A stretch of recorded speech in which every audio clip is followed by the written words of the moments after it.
Hello hello. ये जो public है ये सब जानती है, पब्लिक है ए बाबू, ये पब्लिक है पब्लिक।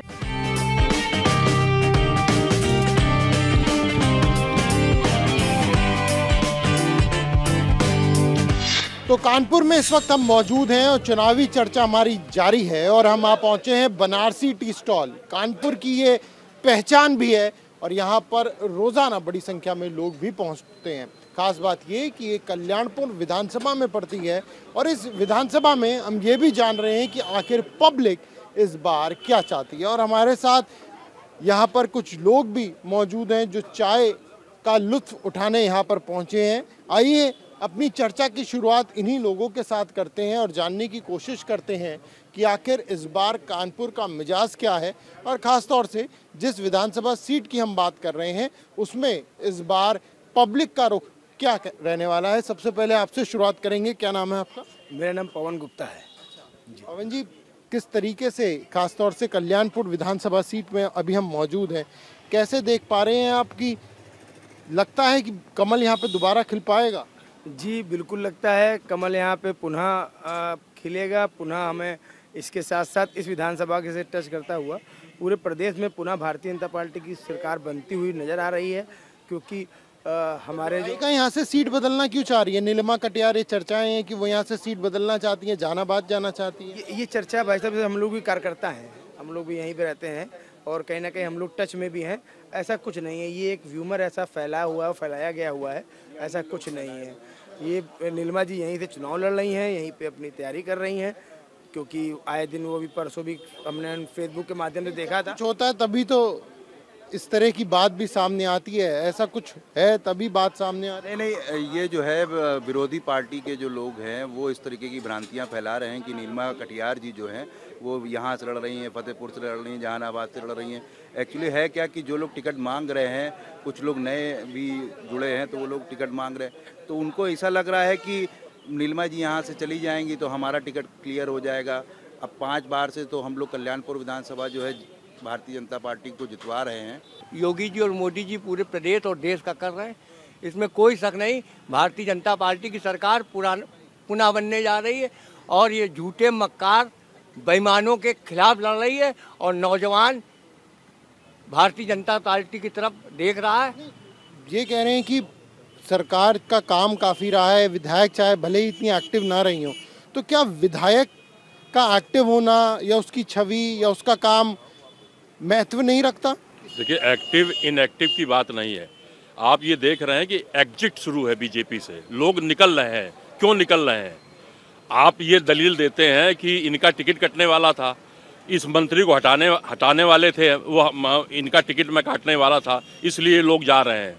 तो ये पूछिए इन बीजेपी के लोगों से कि अगर आपको मालूम था कि इनको बर्खास्त क्यों नहीं किया गया? अगर आपको ये शक था कि इतने हमने चयन कर लिए थे और इन लोगों को मालूम होगा मेरा टिकट कटने जा रहा है, डर क्या है? देखिए, 4 विकेट गिर रही है, इसका फर्क पड़ेगा? 100% फर्क पड़ने, भगदड़ मची है। देखिए क्या है, जवानी और किसानी के दुश्मन है और जब किसान ने अपना हल उठा लिया तो कमल को वो रौंदेगा और कमल पे किसान अपना हल चलाएगा, ट्रैक्टर चलाएगा। उत्तर प्रदेश में कि नई पौध उगने वाली है, ये आप निश्चित मान लीजिए। कि अभी कानपुर छोड़ दीजिए, सेंट्रल यूपी में तो कुछ बीजेपी आपको दिख भी रही है अवध क्षेत्र में। अब आप पूर्वांचल और आप पश्चिम चले जाइए, बीजेपी का कोई नाम लेवा नहीं होगा कह रहे हैं। नहीं, ये सब बिल्कुल गलत बात है, ये अनर्गल बात है। और 70 साल की गंदगी को माननीय नरेंद्र मोदी के नेतृत्व में देश में सफाई की गई।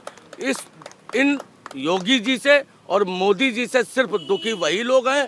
दर्द से फर्क नहीं पड़ेगा? कोई फर्क नहीं पड़ेगा। जनता के बीच में क्या मैसेज जाता है? कोई जनता के बीच में मैसेज नहीं जा रहा है। ये वही लोग हैं जिनकी अपनी निजी जमीन नहीं है, जिसकी निजी जमीन है वो पार्टी में वफादारी से काम कर रहे हैं। और मोदी और योगी प्रसाद मौर्य की निजी जमीन नहीं है? कोई निजी जमीन नहीं है उनका। अभी इलेक्शन में समझ में आ जाएगा आपको, अभी इलेक्शन में समझ में आ जाएगा, कहीं कुछ नहीं है इनका।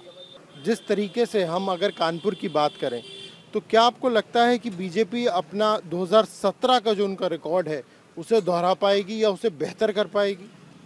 नहीं, अभी तो जो लगता है जिस तरीके से ये अखिलेश की मजबूती होती दिखाई पड़ रही है उसमें ये जरूर कहा जा सकता है, और भाजपा का जो डबल इंजन सरकार जो बात कही गई उसका इनकम्बेंसी, ये कुछ हाँ एंटी इनकम्बेंसी ये कुछ प्रभाव डालेगी, बहुत तो नहीं लेकिन कुछ प्रभाव डालेगी।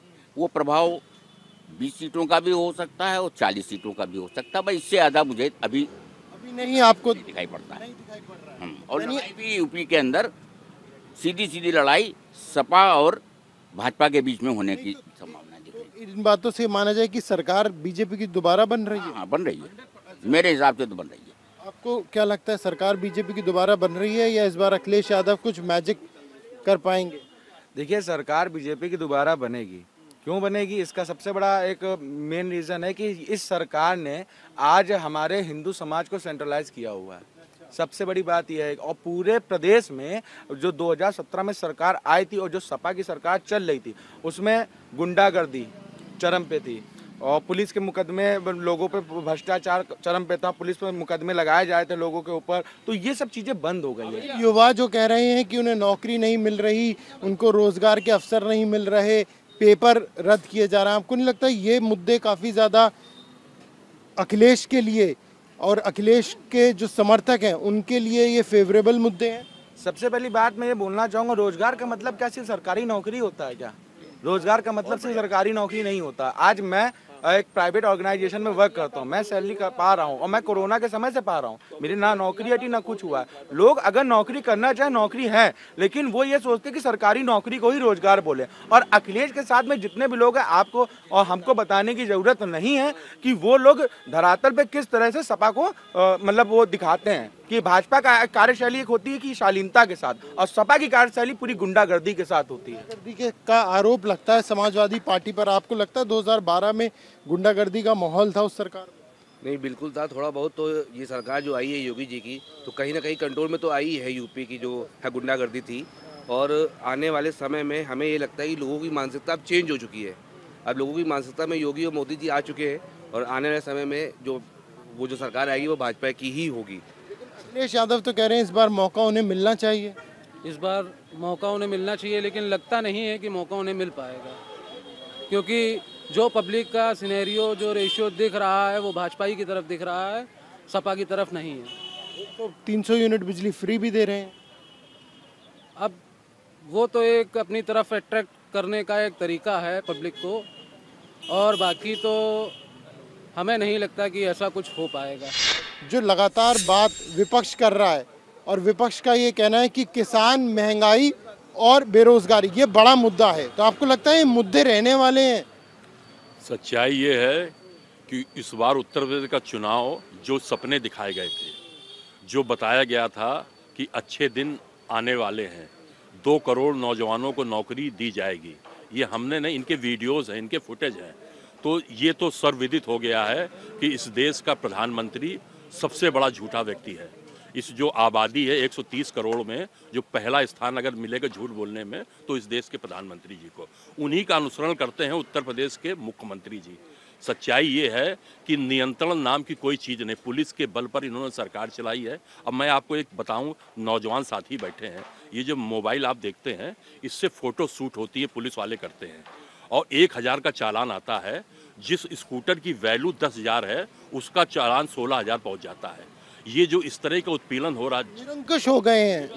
ये जो आरोप है वो लगातार विपक्ष लगाता है। वर्तमान समय में जो सबसे बड़ी इस चुनाव की समस्या है, इस देश का दुर्भाग्य है, नौजवानों का दुर्भाग्य है कि देश का चुनाव बेरोजगारी, असल मुद्दे जिनको कहते हैं बुनियादी समस्याएं, बेरोजगारी, रोजगार, शिक्षा, स्वास्थ्य, किसी पे नहीं हो रहा है। यहाँ पे युवा बैठे, इन्होंने शुरुआती कही हिंदुत्व की बात करी। यहाँ पर धर्म और जाति के नाम पर जब चुनाव होगा तो ये देश कभी भी विकासशील देशों की श्रेणी में बहुत समय। चुनाव आपको लग रहा है धार्मिक उसमें कोशिश कर रही है बीजेपी मोड़ने में? देखिए क्या है कि इसको धर्म से नहीं जोड़ा जाना चाहिए। लेकिन केशव प्रसाद मौर्य ने शुरुआत तो की थी। वो नहीं, उन्होंने क्या शुरुआत की, उन्होंने केवल इतना ही कहा था कि अब मथुरा की बारी है। इसका मतलब ये नहीं कहा था कि मथुरा में अब हम वो ज्ञान ये मस्जिद गिरा देंगे और फिर ये बना देंगे। कैसे बनेगा वहाँ मंदिर, कैसे बनेगा? मथुरा में क्या वो कोई फैक्ट्री लगाने जा रहे थे कि मथुरा में कोई इंडस्ट्री लगाने जा रहे थे? मथुरा का मकसद ही है कि हिंदू और मुसलमान को बांटना, देश में सांप्रदायिकता, प्रदेश में सांप्रदायिकता। मैं दूसरी बात कहता हूँ, सनातन धर्म को हम कि लोग क्या इतना बड़ा टीका लगाए क्या अपने केवल मस्जिदों या गिरजाघर का ही सम्मान करना चाहिए? अगर किसी सरकार ने ये जो हिंदुओं के आस्था के केंद्र हैं, जैसे उत्तर प्रदेश के अंदर काशी, अयोध्या और मथुरा, ये 3 आस्था के केंद्र कहे जाते हैं, अगर इन केंद्रों की सुंदरीकरण के बारे में सोचा तो क्या गलत किया? तो लेकिन चुनाव के वक्त ही क्यों? ना, इसके साथ पर्यावरण बढ़ेगा, पर्यटन बढ़ेगा, पर्यटन बढ़ने से तमाम लोगों को रोजगार भी मिलेगा और रोजगार मिलना शुरू हो गया है। वहाँ से जो दूसरे धर्म के लोग हैं उनकी जो भावनाएं आहत होती हैं। इस प्रदेश में, इस प्रदेश का मुख्यमंत्री अगर ये बात कहता है, इस देश का प्रदेश का मुख्यमंत्री अगर ये बात कहता है कि 80 हमारे हैं 20 नहीं है, तो वो चिन्हित करके बताए कि वो 20% लोग कौन है। अगर जो जिम्मेदार व्यक्ति मुख्यमंत्री जो संवैधानिक पद पे बैठा है, अगर वो लोगों को में बाइफरकेशन करेगा, बांटेगा, तो इस प्रदेश के क्या हालात होंगे? ये धार्मिक मुद्दा क्यों, धार्मिक रंग क्यों दिया जाता है चुनाव से पहले? ये धार्मिक रंग नहीं दिया जाता है। भारतीय जनता पार्टी के उत्तर प्रदेश के जो एजेंडे में था, वो सारे एजेंडे को पूर्ण होता हुआ दिखाया गया। हम सब की एक आस्था थी, हम सब का एक भाव था राम मंदिर, जो कि लोग कहते थे कि विपक्षी कहते थे कि रामलला हम आएंगे, मंदिर नहीं बनाएंगे, तारीख नहीं बताएंगे। ये एक जुल्मा हुआ करता था और हम आए भी, तारीख भी बताई और मंदिर बना भी और भव्यता से बन रहा है। और एक बात मैं कहना चाहूंगा भाई, विपक्षियों को मंदिर से क्या दिक्कत है? इनको सबसे बड़ी समस्या किस बात की है? देखिए, कुछ लोग आज भी जो उन्होंने भांग की गोला घोर दिया है, वही पानी आज भी पी रहे हैं। सच्चाई ये है कि जवाबदेही किसकी है? इस देश की सत्ता किसको सौंपी? हिंदुस्तान के लोगों ने। आपको याद है कि उत्तर प्रदेश में 14 के चुनाव में सबका सूपड़ा साफ कर दिया, पूरे विपक्ष की बोलती बंद करा दी, इतना जनता ने इनको वोट दिया। मत समझिए, भांग हमारे यहाँ पे शिव जी को चढ़ता है, भांग को आप नशे संबोधित मत करिए। इससे भी जोड़ दिया। सुनिए, उत्तर प्रदेश में 80 लोकसभा सीटों में 73 सीटें इनको दी गई 2014 के चुनाव में। इसके बाद इनको भारी बहुमत 19 में दिया गया।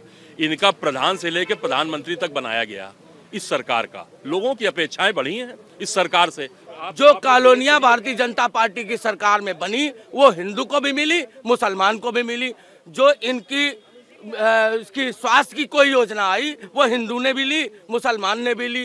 तो धर्म की राजनीति हमारे यहाँ नहीं हो रही, हमारे यहाँ देशभक्ति की राजनीति है। भारतवर्ष में यदि रहना है तो भारत माता की जय कहना है। और रहा तक रोजगार की बात कर रहे हो आप, समाजवादी पार्टी में रोजगार अपहरण उद्योग की सरकार किसको कहा जाता था? अखिलेश यादव की सरकार को। छिनैती उद्योग कहाँ था अखिलेश यादव की सरकार में? राजनी उद्योग कहाँ था? उसमें ये लोग रोजगार पाते थे।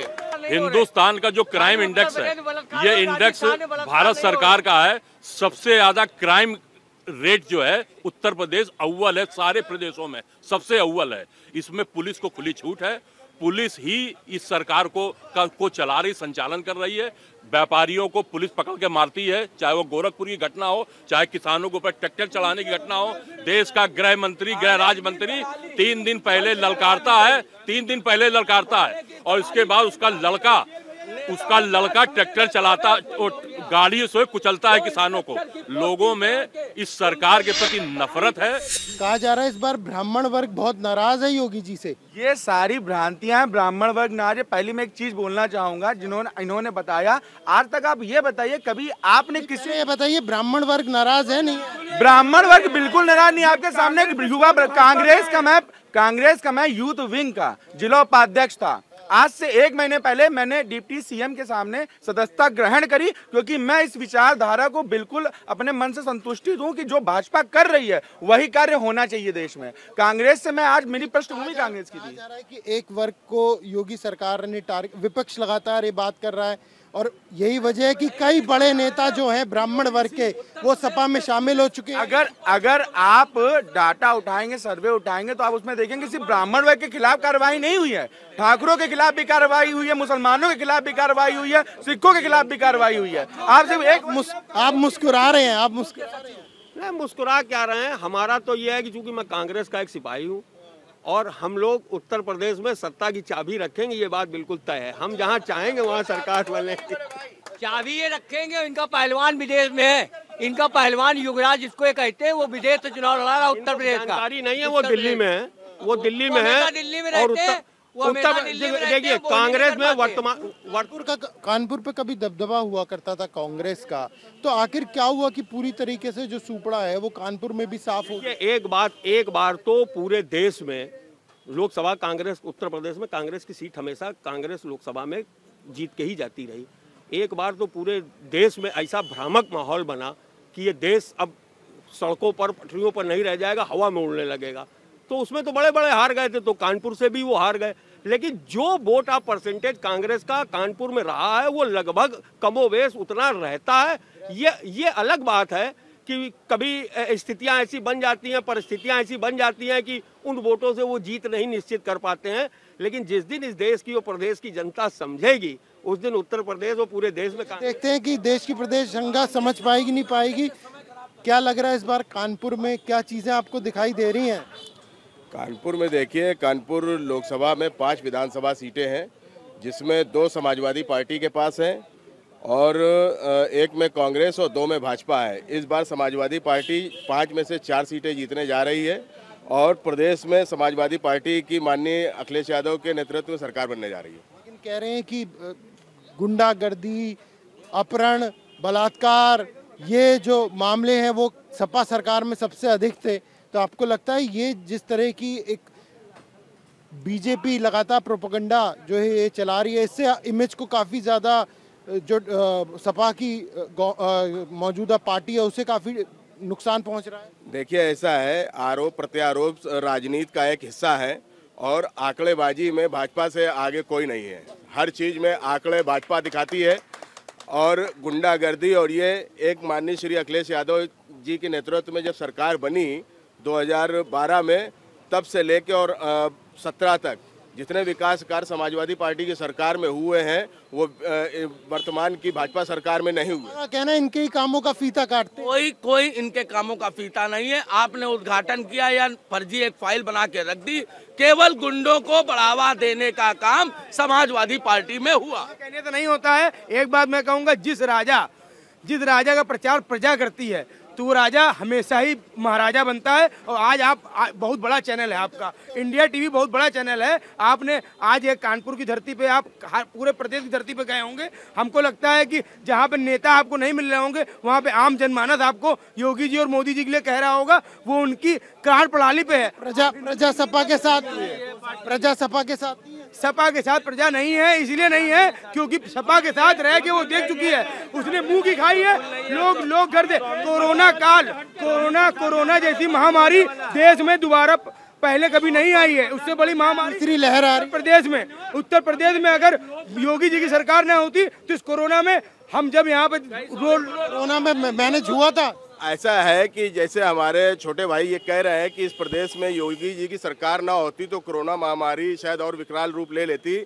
तो मैं अपने प्रिय भाई को ये बताना चाहता हूं कि अगर इस कोरोना काल में श्री अखिलेश यादव जी की सरकार होती तो जितना विभत्स कार और 50 लाख से अधिक लोग जो पूरे इसमें भारत में मरे हैं और यूपी में लमसम 15 से 20 लाख जाने गई हैं, उन लोगों को दफनाया नहीं गया, उनको जो है गंगा में बहा दिया गया और उनको अग्नि नहीं मिली। इससे ज्यादा जो है दुर्भाग्य मुद्दा रहेगा इस चुनाव के दौरान। ये मुद्दा रहेगा नहीं रहेगा, कोई मुद्दा नहीं रहेगा। ये केवल बनावटी बातें हैं। और जो कोरोना हुआ, कानपुर का ऐसा कोई मोहल्ला नहीं है जिसमें कैजुअलिटीज ना हुई हो। और मैं एक चीज कहूंगा कि अर्थी निकल गई बिन कंधा और ले गए राम नाम पे चंदा। ये वो लोग हैं कि अर्थियां निकल गई बिन कंधा और ले गए राम नाम पे चंदा। ये चंदा चोर है। और आपने चंदा चोरी की वानगी देखी होगी। वही जमीन 19 चंपत राय जैसे ही सरकार बनेगी जोड़े से हथकड़ी डाल के जेल जाएगा। तो क्या लग रहा है, आपसे जानना चाहेंगे इस बार कानपुर की जनता किसका साथ देती हुई नजर आ? देखिए, कानपुर की जनता के बहुत अलग अलग सोच विचार हैं। हर यहाँ लोग व्यक्ति जो बैठे हुए हैं सब अपने भाई मित्र हैं। रोज चर्चाएं होती हैं, रोज ये रिजल्ट घोषित करके जाते हैं। बट समस्या क्या है कि अब जैसे हमारे ये बड़े भाई बोल रहे हैं कि राम नाम के बारे में बोल रहे हैं, मुझे इनका एक जवाब ये दे कि हिंदुस्तान में अगर राम का नाम नहीं लेंगे तो किस देश में जाके लेंगे? आप मुझे ये भी तो बताइए। आज हम हिंदू पहले हैं, हम भक्त हैं राम के, हम राम के भक्त हैं। और बीजेपी एक ऐसी मात्र पार्टी है पूरे हिंदुस्तान में जिसने जो कहा है वो किया है। 370 उसने हटाया, ट्रिपल तलाक उसने। अब मुझे ये बताइए, ये कह रहे हैं योगी टोपी नहीं पहनते। अरे टोपी पहनते नहीं, टोपी पहनाते भी तो नहीं है भाई साहब। जो भाजपा ने अपनी सरकार बनाई है वो सारी मर्यादाओं को लांघ गई है। उसने अपनी मर्यादाओं को अपने काम के ऊपर आएगी। उन्होंने पूरा काम करा है। व्यापारी तब उनसे थोड़ा नाराज था, वो भी धीरे धीरे सुधार आ रहा है। हर चीज आज के डेट में कोई भी अधिकारी किसी के भी भौकलाने में, किसी के कहने पे किसी अधिकारी को फोन नहीं कर सकता। उसके अंदर इतना डर है, इतना खौफ है। ये किस यादव सरकार में था, ये किस कांग्रेस सरकार में था? अरे कांग्रेस के तो खुद भूमाफिया बने हुए हैं। निश्चित तौर पर ये देखना होगा इस बार कानपुर की जनता किसका साथ देती है। और खास तौर पर अगर हम कल्याणपुर विधानसभा की बात करें तो यहाँ पर जिस तरीके से प्रेमलता कटियार के परिवार का लगातार दबदबा रहा है, क्या इस बार भी जनता के दिलों में वो छा पाएंगी या नहीं? कैमरा पर्सन अनिल मिश्रा के साथ प्रणय शर्मा, इंडिया टीवी।